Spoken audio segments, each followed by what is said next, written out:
ದೇವರು ನಮ್ಮ ಕಾರ್ಯಗಳಿಗೆ ಸಹಾಯ ಮಾಡಬೇಕು. ನಾವು ಕಾರ್ಯಗಳನ್ನು ಮಾಡುವಾಗ ದೈವಾನುಗ್ರಹ ಬೇಕು ಮತ್ತು ಪೂರ್ವ ಕರ್ಮಗಳು ಎನ್ನುವ ಅದೃಷ್ಟವು ಒಲಿದು ಬರಬೇಕು ಅನ್ನೋದೆಲ್ಲವೂ ನಿಜವಾದರೂ ಕೂಡ ಈ 6 ಅಂಶಗಳು ನಮ್ಮಲ್ಲಿದ್ದರೆ ತನ್ನಷ್ಟಕ್ಕೆ ಭಗವತ್ ಕೃಪೆಯು ಸಿಗತ್ತೆ ಅನ್ನುವ ಮಾತೊಂದನ್ನು ವಿವೇಕಿ ಹೇಳ್ತಾನೆ.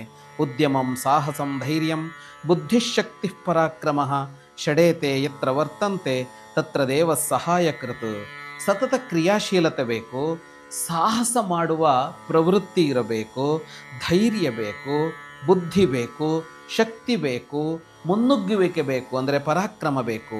ಈ 6 ಯಾರಲ್ಲಿದೆಯೋ ಅವನಿಗೆ ದೇವರು ತನಾಗೇ ಬಂದು ಸಹಾಯ ಮಾಡ್ತಾನೆ ಅಂತ ಇವನು ಹೇಳ್ತಾನೆ. ಅಂದರೆ ಒಂದು ಕಾರ್ಯವನ್ನು ನಡೆಸಬೇಕು ಅಂತ ಅಂದರೆ ಕ್ರಿಯಾಶೀಲತೆ ಮತ್ತು ಮುನ್ನುಗ್ಗುವಂತಹ ಛಾತಿ, ಏನನ್ನಾದರೂ ಎದುರಿಸೋದಕ್ಕೆ ಸಿದ್ಧವಾಗುವಿಕೆ, ಸ್ಥಿರತೆ ಮತ್ತು ಮೇಧಾವಿತನ ಮತ್ತು ಕಾರ್ಯ ಮಾಡುವ ಬಲ ಇವೆಲ್ಲವೂ ಇರಬೇಕು ಅಂತ ಅನ್ನೋದನ್ನು ಈ ಮೂಲಕ ಅವನು ಪ್ರಸ್ತುತಪಡಿಸ್ತಾನೆ.